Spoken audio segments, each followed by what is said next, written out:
ko sa kaso ng dating Pangulong Rodrigo Duterte. At dalawa yung nagsalita recently, yung anak po niya na ang tawag niya pa rin doon ay kidnapping. Tapos ang dating kalihim ng panahon niya na si Teddy Boy Locsin sinasabi na kidnapping din yung ginamit na word. Pero alam natin at na-cover naman namin kung paano nangyari lahat yung events leading up to yung papunta sa Hague ng dating Pangulo. Ano reaksyon nyo na kidnapping pa din ang sinasabi nilang term doon sa nangyari? Well, for one, mga kuha nila yan eh.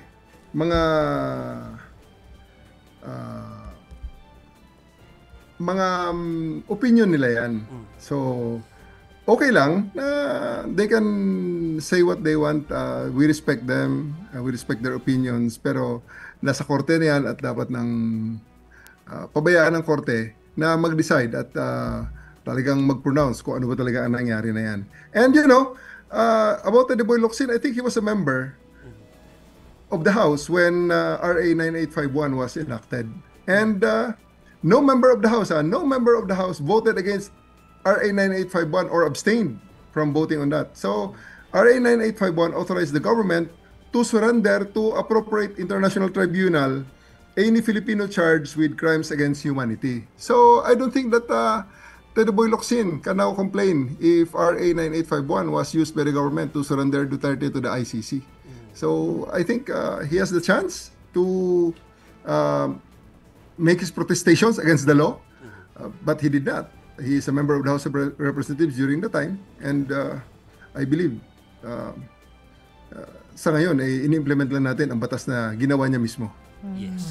Tuloy po ba na magte-testify kayo next week? Alam na po ba natin kung kailan exactly next week? Kasi alam ko meron parang may conflict of schedule po kayo, no? In testify against sa kaso po ni Kibuloy. Yes, or against on Kibuloy. October 23, I'm set to testify sa Pasig Regional Trial Court regarding dun sa pagka-aresto sa kanya dun sa Davao. I'm going. Pupunta po ako at magte-testimony laban sa kanya. Meron na pong initial talks. Alam po ba natin kung anong i-expect po natin dun sa mga sasabihin nyo or tatanungin po sa inyo? Well, I think ako naman ay arresting officer lamang. Hindi naman ako ang complainant dyan sa case na yan.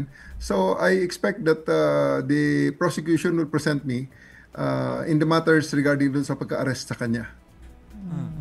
Sir, hirit na lang ako ng isa ha. Balikan ko lang yung usapin tungkol kay former President Duterte. I understand, sabi nyo nga po, opinion nila yan kung sinasabi man nila na kidnapping. Pero recently, naglabas po ng statement si Congressman Pulong Duterte na parang ang sinasabi niya, something like hindi niya palalagpasin yung mga kidnappers ng kanyang tatay. What do you want to tell the congressman, sir? Well, naintindihan natin ang